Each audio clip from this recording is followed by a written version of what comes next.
What would you say is the first rule of humanity? Well, the first rule of manhood. How would you answer that question? Welcome to Life Words Day by Day, where today we are discovering this first principle from the book of Ruth.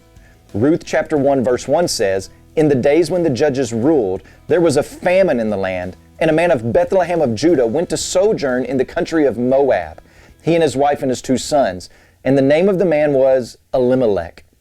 This famine that we read about here in the opening chapter of Ruth is not meant to make us feel sorry for the Israelites, the city of Bethlehem, or even more specifically, Elimelech and his family.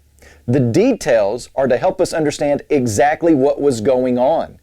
These people generally, and Elimelech specifically, had turned their backs on God and His Word and were suffering the predicted consequences.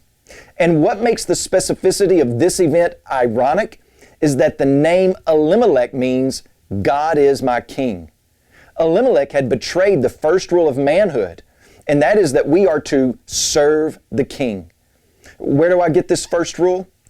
Well, in the opening chapter of Genesis, there is one person performing.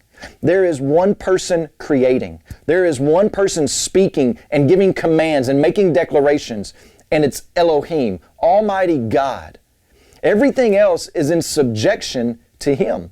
Everything else, everyone else is listening to what He says and responding accordingly because God is the King. And the first rule of humanity, the first rule of manhood is to serve the King. So how do we serve this King? Do we do those things that we think would be pleasing to Him? Well, not necessarily. We do those things that the King has declared for us to do. We serve the King by listening to and responding to His word in joyful obedience. And here's Elimelech, whose name is the reminder, God is my king, but he's undercutting his own name. He's rewriting his name with his life to be known as myself is the king. Elimelech was unable or unwilling to discern the purposes of God in his life because he had not been delighting in the precepts of God. The famine the people were experiencing was meant to serve as a wake-up call, an alarm to say something has gone off the rails. But Elimelech either didn't see it or didn't want to deal with it, so he ran from it. Men, serve the King by listening to His revealed will in His Word, and then trustingly obey it and get started today.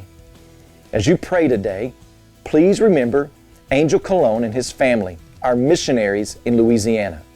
And also remember the Messiah Life Word broadcast that's heard in Kenya and Tanzania.